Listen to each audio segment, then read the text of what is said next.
Bien, habíamos comenzado la semana pasada el capítulo 3 del libro de Hechos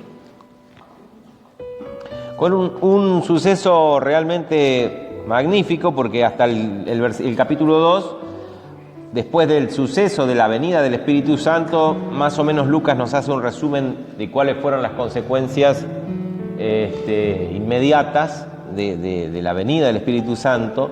Después de ese discurso, de primer discurso de Pedro, esa primera predicación, primer sermón, las personas que se convirtieron y cómo más o menos afectó, no solamente ahí inmediatamente, sino en los siguientes días, en los siguientes meses, y Lucas nos hace un resumen. Después, a partir del capítulo 3, versículo 1, Pedro nos cuenta un milagro, la curación de una persona paralítica, en ocasión de que Pedro y Juan subían juntos a orar al templo, como lo hacían todos los cristianos. ¿Se acuerdan que terminaba el capítulo 2 diciendo que ellos lo que hacían era que iban al templo y después se reunían en las casas y de esa manera desarrollaban el aprendizaje de la palabra y la comunión entre ellos? Este milagro, ¿en qué consistió? Bueno, que este hombre lo llevaban porque no podía movilizarse por sí mismo, lo llevaban al templo, lo ponían ahí para que pidiera limosna. Desde su nacimiento era así, con este problema, así que siempre lo hacía, era muy conocido, era parte ya del paisaje del templo, esta persona. Y le pidió que le diera limosna a Pedro y a Juan, y Pedro, tomando la palabra, le dijo: no tengo plata ni oro, esa famosa frase, pero lo que tengo te doy, en el nombre de Jesucristo de Nazaret, levántate y anda. Y tomándole de la mano derecha, le levantó, y al momento se le afirmaron los pies y los tobillos, y saltando se puso en pie y anduvo, y entró con ellos en el templo, andando y saltando y alabando a Dios. Y todo el pueblo le vio andar y alabar a Dios, y le reconocían que él era el que se sentaba a pedir limosna a la puerta del templo, y se llenaron de asombro y a la vez espanto, miedo, porque claro, era algo desconocido, algo que tenía que ver con lo sobrenatural, por lo que le había sucedido. Y habíamos arrancado, el pasaje que inicia en el versículo 11, dice: y teniendo este hombre agarrados a Pedro y a Juan, el cojo, el que había sido sanado, todo el pueblo atónito concurrió a ellos al pórtico que se llama de Salomón. Entonces lo que vemos ahora es que este hombre estaba emocionado y no los largaba, no los dejaba, estaba agarrando a Pedro y a Juan. La idea no sé cuál era, pero justamente eso servía de testimonio de que ellos eran los que habían sido intermediarios en esta bendición que él había recibido. Estaba efervescente de alegría y de alabando a Dios, y los tenía agarrados. Así que fueron al lugar del pórtico que se llama de Salomón, y ahí vino la gente, porque claro, fue una conmoción, todo el mundo lo reconocían, y el que no había visto el milagro, otro le habrá dicho: ¿viste este hombre que estaba ahí? Pues vino y se sanó. ¿Cómo? ¿Dónde? ¿Quién? Vamos, y ahí se amontonó la gente, ¿no? Típico, y pasa lo mismo porque somos chusmas de naturaleza. Así que, viendo esto, ¿qué? ¿A qué se refiere esta parte que dice? Viendo esto, Pedro, viendo que se amontonó la gente, viendo esto, Pedro dijo: acá. Así como se había amontonado la gente cuando vino el Espíritu Santo y Pedro pudo hacer su primera predicación, acá tenemos la segunda oportunidad de Pedro de volver a dar testimonio y a predicar acerca de Jesús y del nombre de Jesús. Viendo esto, o sea, aprovechando esta circunstancia, Pedro respondió al pueblo: varones israelitas,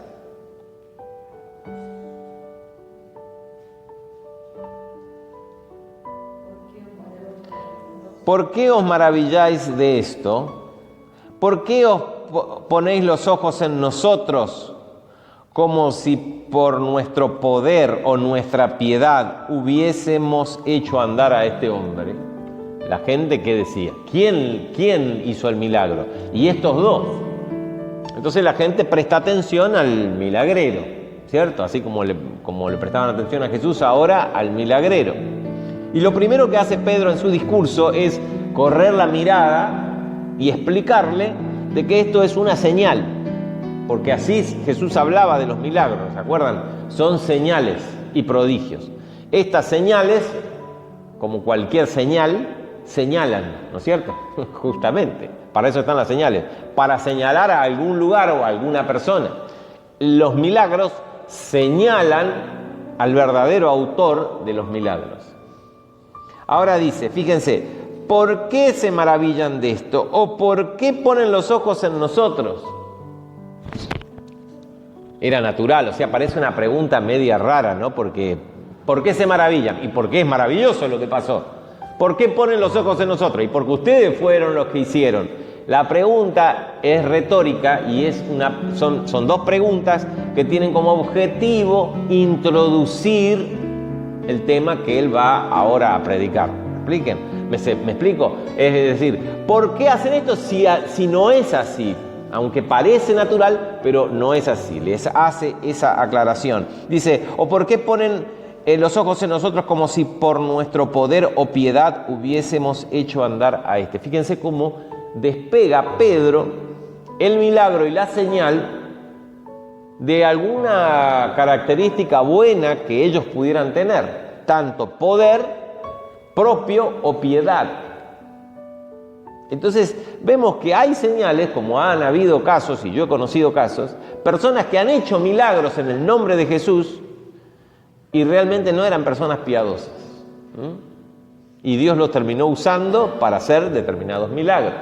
Porque cuando ocurre un milagro, nosotros lo primero que hacemos es decir, uy, esa persona tiene un poder, debe ser, ¿no?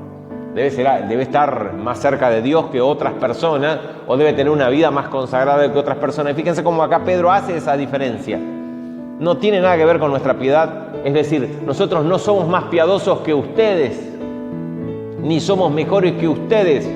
Este poder, fíjense, viene de otro lado, el Dios de Abraham, de Isaac y de Jacob, el Dios de nuestros padres. ¿Por qué Pedro hace esta alusión? Al Dios de Abraham, Isaac y Jacob. El Dios de nuestros padres. ¿Qué está haciendo Pedro en su razonamiento? Lo que sucedió acá, porque estamos hablando de un hecho, acá está el hombre estaba paralítico, ahora está saltando y los agarra ahí, el tipo está contentísimo. No entra en los zapatos, ¿no? Tenemos ese hecho.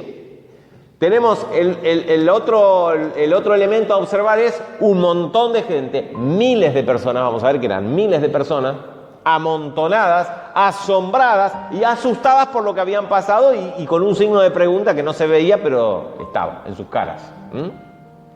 Esos son dos hechos.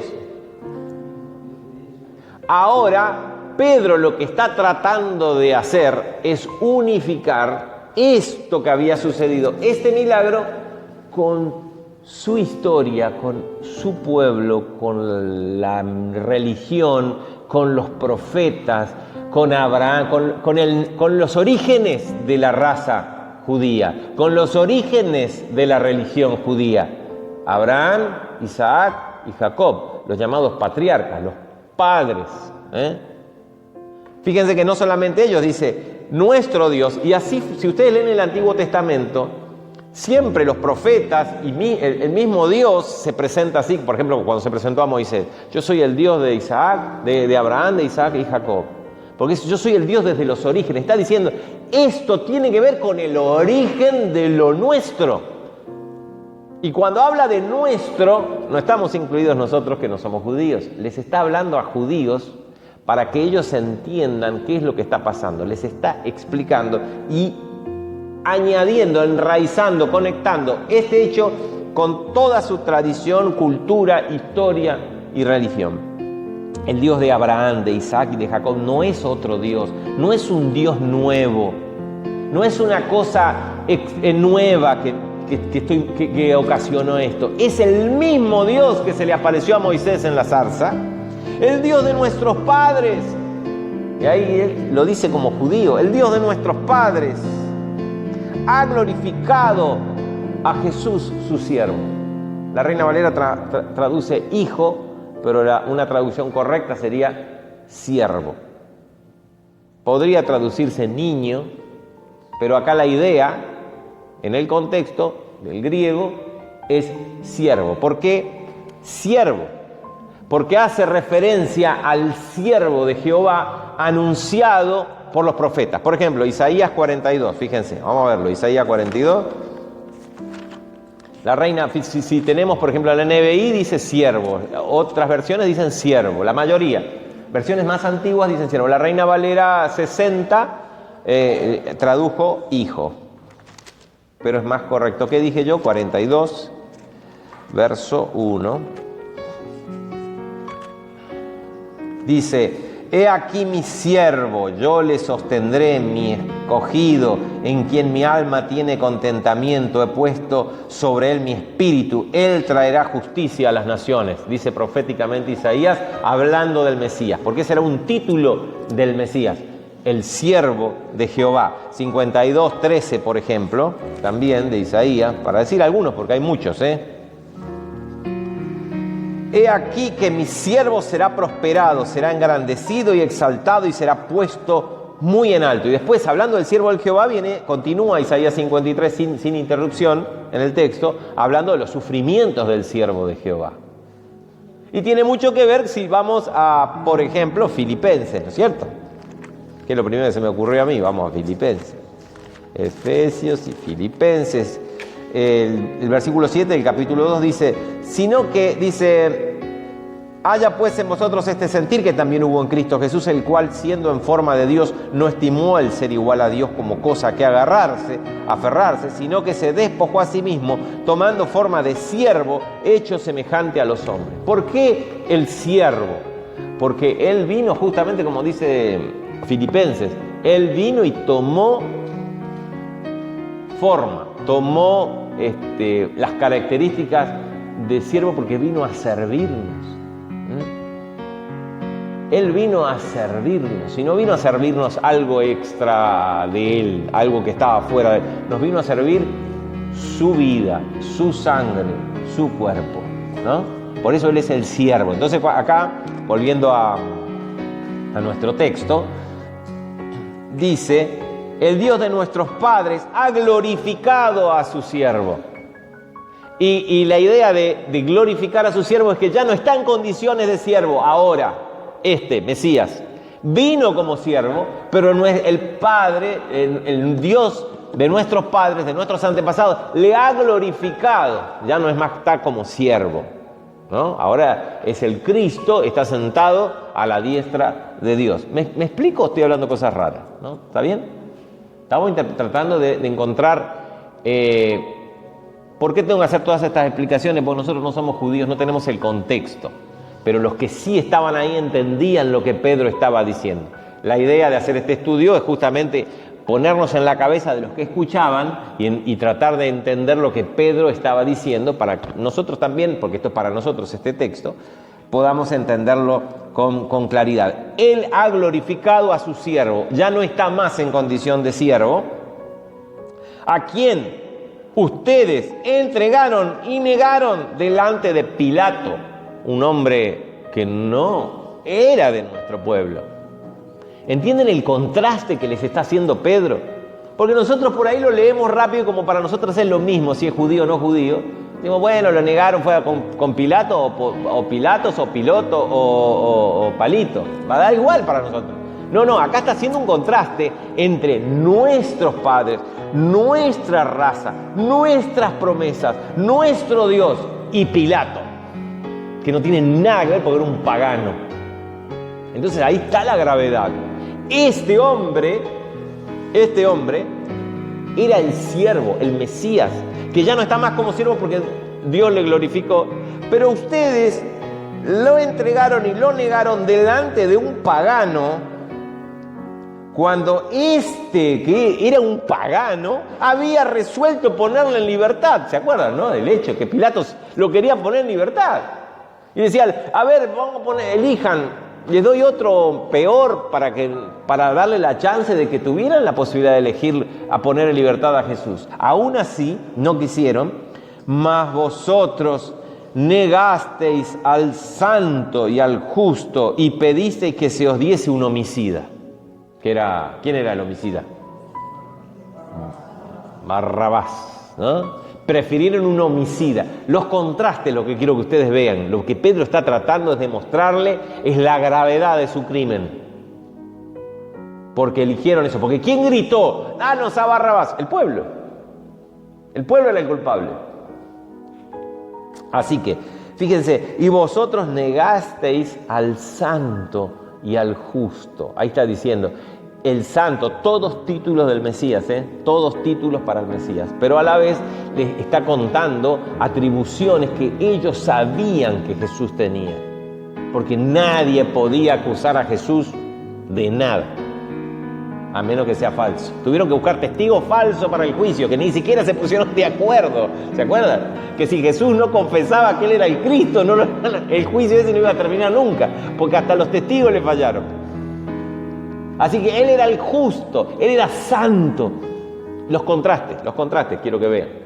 Justo, santo, y ustedes lo negaron. Y no solamente lo negaron, al que es parte de nuestra historia lo negaron ante un pagano que era mejor que ustedes, porque el pagano lo quería soltar, porque vio su inocencia, y ustedes, porfiadamente, prefirieron un asesino antes que él. Ahora, uno podría decir, Pedro, qué cara dura, ¿no?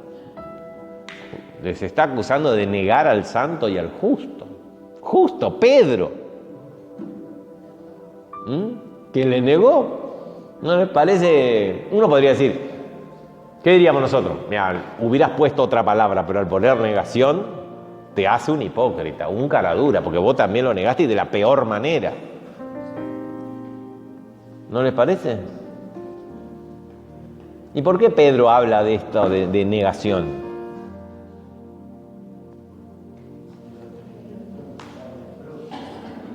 Es su experiencia.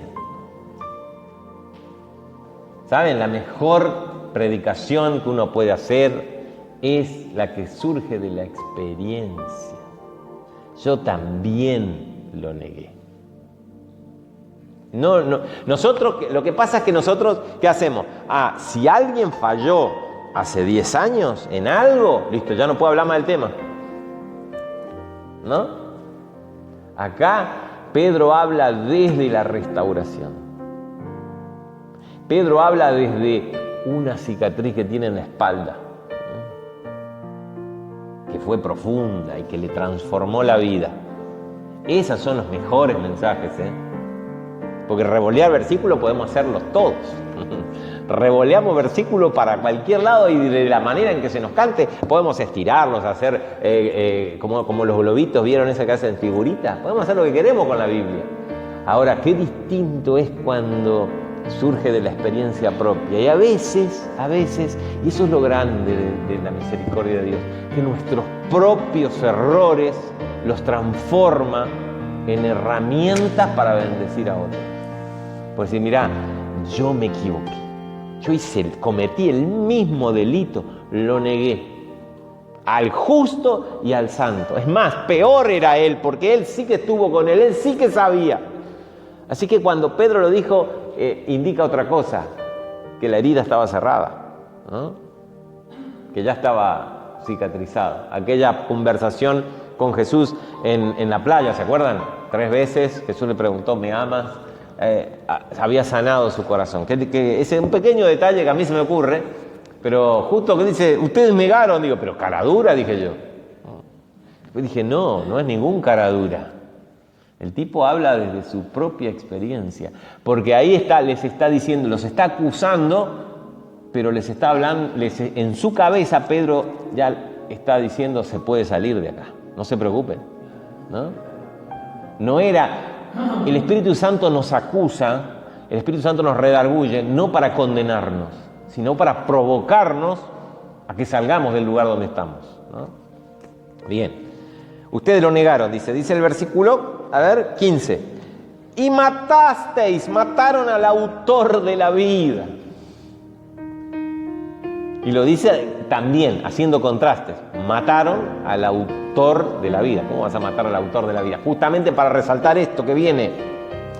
A quien Dios ha resucitado de los muertos, de lo cual nosotros somos testigos. Acá no va a ser como en el primer sermón, en la primera prédica, que argumenta con pasajes bíblicos respecto de la resurrección, ¿no? Porque está concentrado en otra cosa Pedro ahora. Y ahora tiene un milagro que los tiene todos agarrados por el asombro y el temor.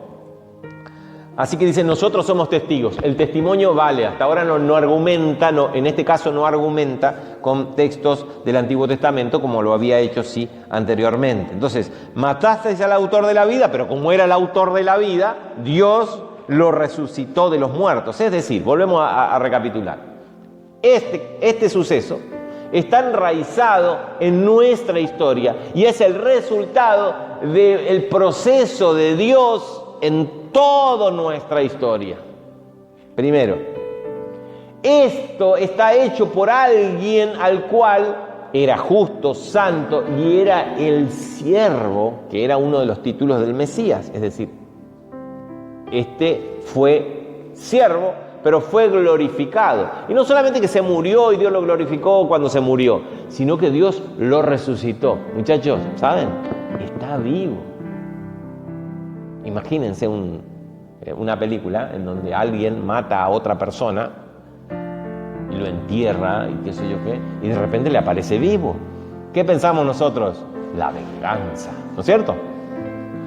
¿Qué va a hacer un muerto que se levanta? Va a ir a vengarse de su asesino. Así que no era fácil el hecho de decirle, que ustedes, bla, bla, bla, bla, bla, y prefirieron, bla, bla, está vivo, ¿saben? Uy, pequeño detalle. Y no es cualquier persona, resultó que es el autor de la vida. Y por la fe en su nombre, este es un versículo donde parece complicado, y en la Reina Valera nos resulta un poquito más complicado, por ahí en la NBI o en la contemporánea está un poquito más aclarado. Dice, y por la fe en su nombre, a este que vosotros veis y conocéis, le ha confirmado su nombre. En realidad lo que dice, le ha sanado o le ha firmado. ¿Quién? Su nombre. Haciendo énfasis en este texto, iba a traer la NBI. ¿Vos tenés la NBI ahí? A ver, lee el versículo 16.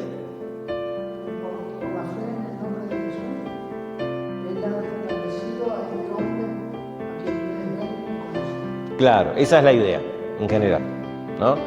Pero en el griego, la vuelta que le da la Reina Valera no es porque Casiodoro de Reina se le ocurrió darle vuelta. Simplemente en el griego está así, dado esta vuelta, porque hay dos énfasis. Este milagro, el poder sanador, está en el nombre de este Jesús, que era el siervo, el Mesías, el santo y el justo.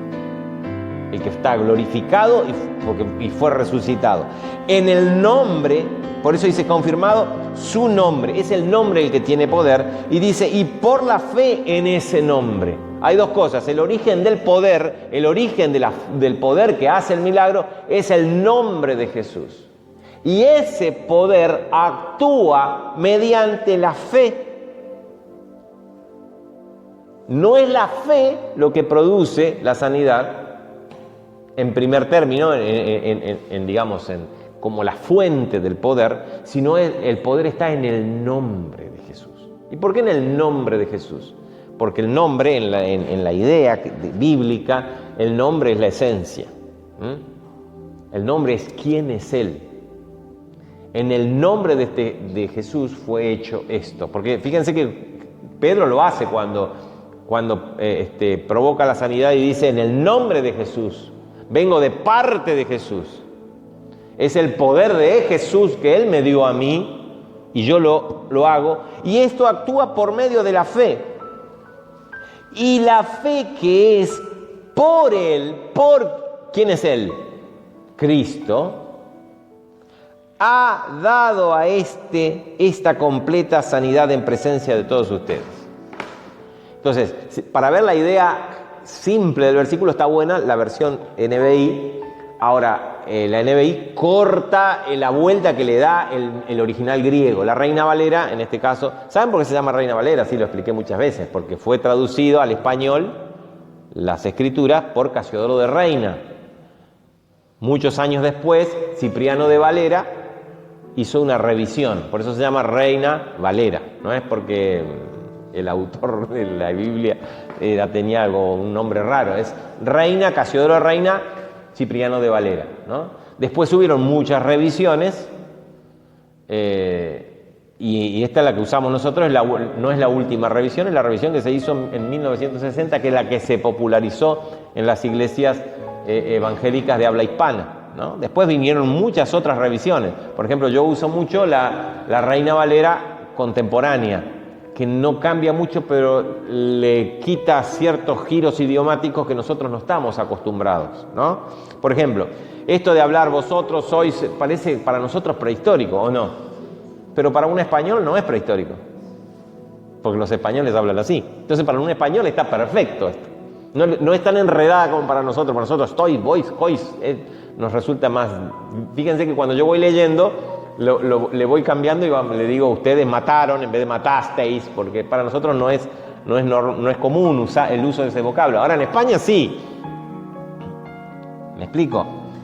La Reina Valera contemporánea le quita todas esas vueltas y le acomoda ciertos detalles que a mí me gustan mucho. Pero yo no me puedo ir de la 60, de la versión de la 60, porque todos los versículos que tengo en la cabeza de memoria, que aprendí desde chico, los aprendí con esta versión. Entonces me sacan esta versión y me quedo muerto, porque no soné. ¿Me explico? Es así, ese es un problema. Antes no había este problema de qué versión tenés, qué versión usás. Antes era la única, la 60 era la única que había dentro de las iglesias evangélicas. Hoy hay un problema, uno enseña un versículo a un chico para que lo aprenda de memoria, ¿en qué versión? ¿No? Entonces ahí estamos. Pero bueno, esa es la modernidad y lo que ha habido, porque el idioma evoluciona y en nuestro país y en nuestros países cada uno tiene sus en Latinoamérica, por ejemplo, tiene cada uno sus giros idiomáticos. Bien, volviendo al texto. El tema es así. El poder está en el nombre de Jesús, que actúa por medio de la fe. Pero la fe, fíjense que la da Él mismo. O sea que Dios mismo nos da la fe. Dice el versículo 18,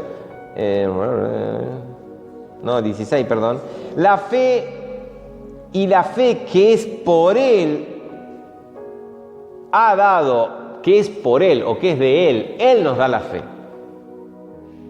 Ocurre un milagro. ¿Qué pasó ahí? Es en el nombre del Señor, en el Señor está la potencia. No es por nuestra virtud, no es por la virtud del que oró, no es por nada del que no, la virtud, la potencia está en el Señor, que de alguna manera Él dio la fe, ya sea por la predicación, ya sea por la palabra, ya sea por la acción del intermediario, ¿no? Fíjense que Pedro le dijo, mírame a los ojos, mírame a los ojos. Y el tipo le estuvo atento, como queriendo recibir una buena limosna. De alguna manera, ahí actuó, provocó fe, es Dios el que da la fe. En definitiva, Dios hace todo, ¿no? Y porque era la hora de hacer ese milagro para que Pedro pudiera predicar y se pudieran convertir todas estas personas. Y acá viene la salida, ¿no? Después de acusarlos de semejante crimen,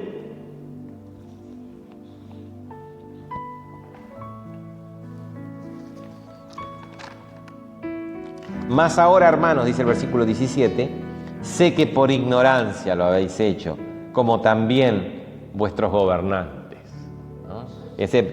Pablo lo dice en 1 Corintios 2:8. Dice, más hablamos sabiduría de Dios, dice el 7, en misterio, la sabiduría oculta, la cual Dios predestinó antes de los siglos para nuestra gloria, la que ninguno de los príncipes de este siglo conoció, porque si la hubieran conocido esta sabiduría, nunca habrían crucificado al Señor de gloria. ¿Entienden? Fue un tema de oscuridad, de ignorancia. Mas por ignorancia lo habéis hecho ustedes, así como vuestros gobernantes.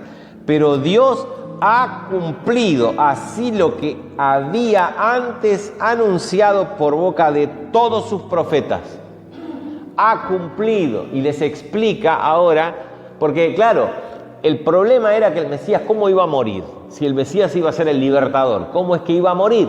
Y él les dice, ha cumplido lo que por boca de todos sus profetas había anunciado, que el Cristo tenía que padecer y después ser resucitado. Así que no solamente es por su ignorancia y lo que hicieron, sino también así estaba dicho que tenía que padecer. O sea, ustedes lo mataron, pero así estaba dicho, era la obra, el plan de Dios. Pero no quedan libres de pecado. Así que arrepentíos y convertíos para que sean borrados vuestros pecados. Qué lindo esto. Dos cosas. Arrepentimiento. El arrepentimiento.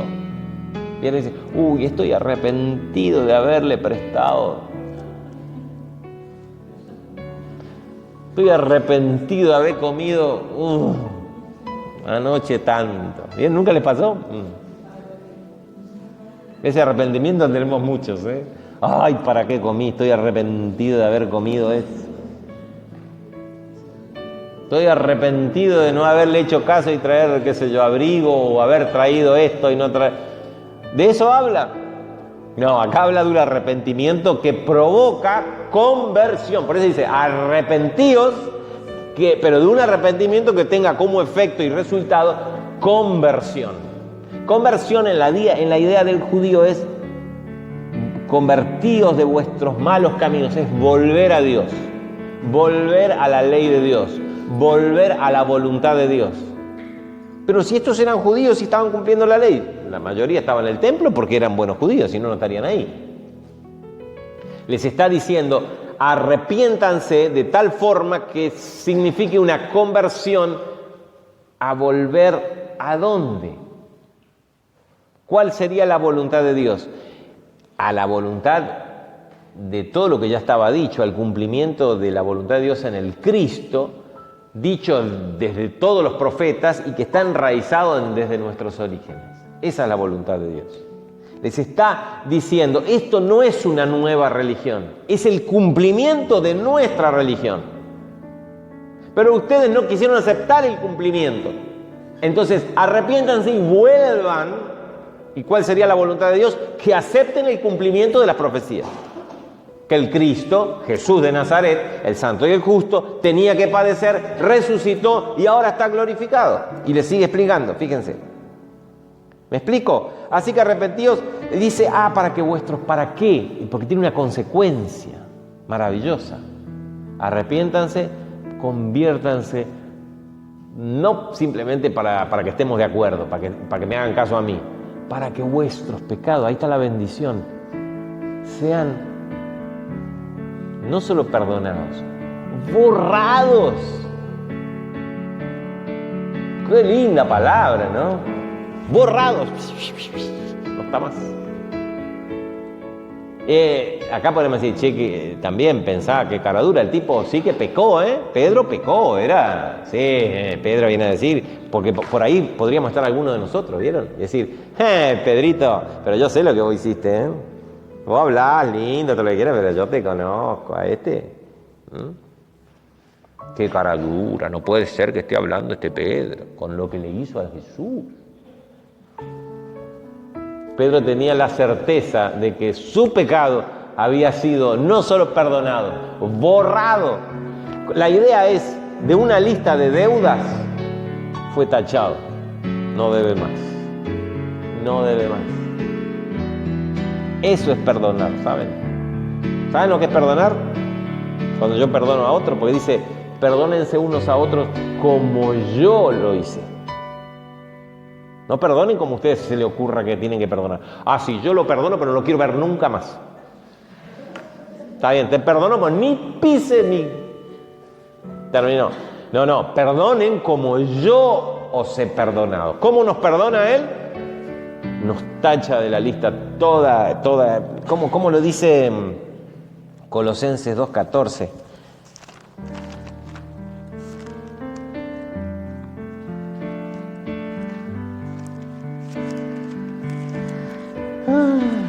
acá. 2:14. Y a vosotros, estando muertos, dice el 13, en pecados y en la incircuncisión de vuestra carne, os dio vida juntamente con Él, perdonándoos vuestros pecados y anulando el acta de los decretos que había contra nosotros, que nos era contraria, quitándola del medio y clavándola en la cruz.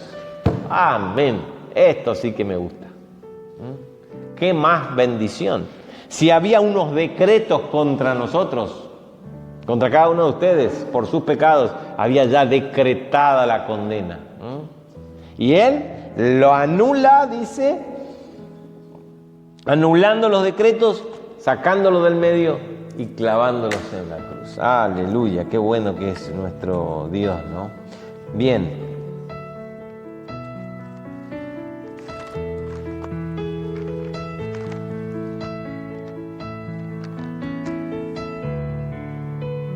Dice Isaías, profetizando, ¿no? Dice de parte de Dios: yo soy el que borro tus rebeliones por amor de mí mismo y no me acordaré más de tus pecados. Qué lindo, ¿no? Bueno, de esa forma hay que perdonar. ¿Sabían? Vuelvo a repetir, de esa forma hay que perdonar. No otras que nosotros queremos inventar, ¿eh? Las otras no. Bien, seguimos. Así que para que sean borrados, arrepiéntanse y conviértanse, vuelvan al camino, que es el reconocimiento de Jesús como el Mesías, para que vengan de la presencia del Señor tiempos de refrigerio.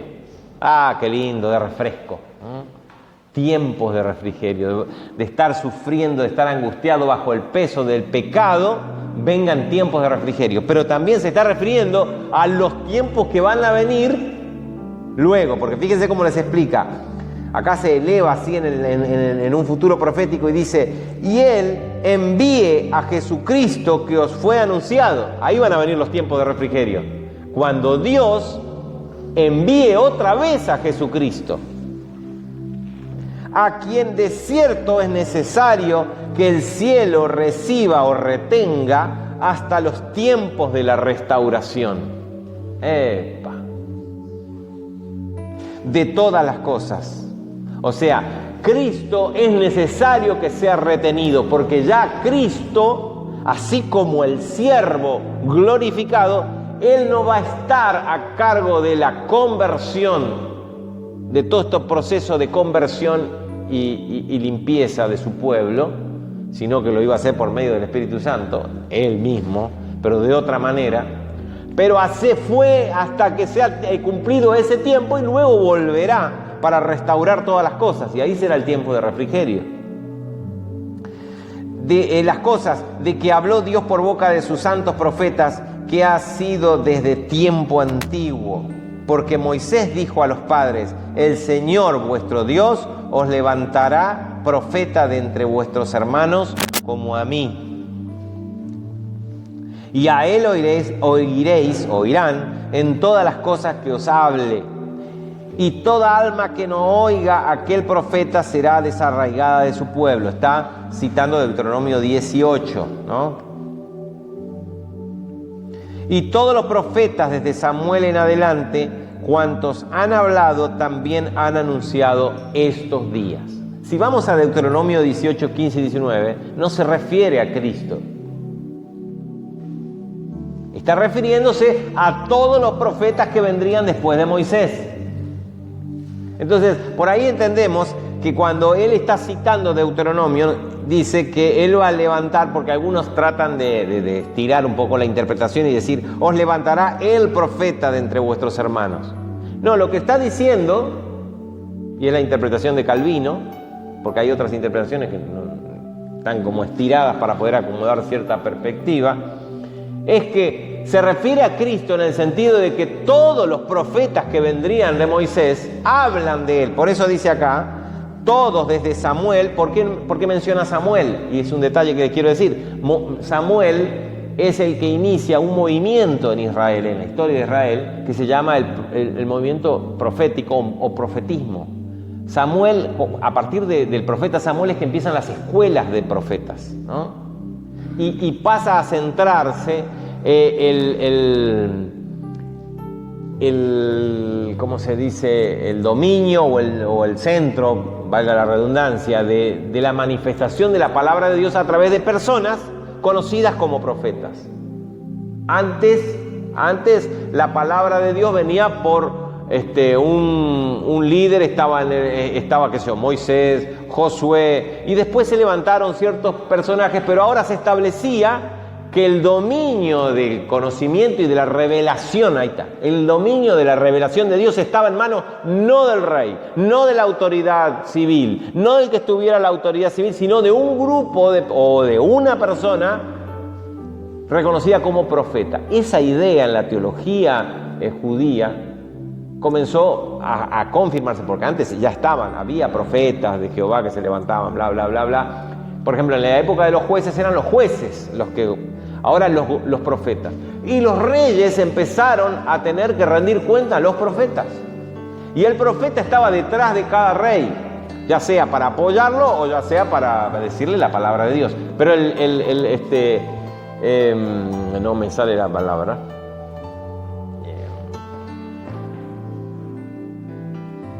¿Qué quiero decir? ¿Alguien se acuerda la palabra que quiero decir que no me viene? No. Ay, bueno. El protagonista en la revelación de la palabra de Dios era el profeta. Bien, por eso menciona acá a Samuel, con Moisés como el primer profeta o como el gran profeta reconocido por todos, y después menciona a Samuel y dice, desde Samuel, fíjense, donde dice acá, el versículo 24, y todos los profetas desde Samuel en adelante, ¿vieron? Todos los profetas desde Samuel en adelante, porque ahí comenzó el movimiento profético. Cuantos han hablado de estos días, han hablado del Cristo, han hablado de todas estas cosas que están sucediendo. Mientras tanto estaba el tipo ahí parado, sonriendo, feliz porque caminaba, ¿no? Entonces todos miraban, ven esto que está acá, tiene que ver esto tiene que ver con nuestros antepasados, con los profetas, con lo que dijo Moisés, con lo que dijeron todos los profetas. Vosotros sois los hijos de los profetas. Vosotros sois los hijos, los herederos, y herederos del pacto que Dios hizo con vuestros padres, diciéndole a Abraham, y acá mete una promesa general, en ti serán benditas todas las familias de la tierra. Es decir, la bendición es primeramente, fíjense como arriba también dice, primeramente para ustedes, primeramente, el 26 dice, a vosotros primeramente Dios os ha levantado a su siervo. A vosotros era primeramente para los judíos y de a partir y por medio de los judíos para el resto de la humanidad. El Cristo fue dado a los judíos y gracias a través del trabajo de los judíos. ¿Quiénes fueron los judíos? Los apóstoles, que eran judíos. Jesús era judío, es para el resto de la humanidad. Entonces dice, en ti serán benditas todas las naciones de la tierra. A vosotros primeramente Dios, habiendo levantado a su siervo, lo envió para que os bendijese, a fin de que cada uno se convierta de su maldad. Es decir, Cristo vino para restablecer el corazón de su pueblo primeramente. Pablo dice, ¿no? Al judío primeramente y también al griego. Nosotros venimos como añadidura, como una rama injertada en el pueblo, digamos, destinatario, original y privilegiado de la promesa del Mesías. Así que todo es gracia para nosotros, ¿eh? Todo es gracia. Nadie se agarró de ningún derecho ni ningún privilegio. Todo es regalado lo que tenemos. Cuando digo gracia es todo regalado. Hay motivos para dar gracias al Señor, ¿eh? Hay motivos para sentirse agradecido a pesar de lo que sea que nos toque vivir cada día. Terminamos acá, oramos.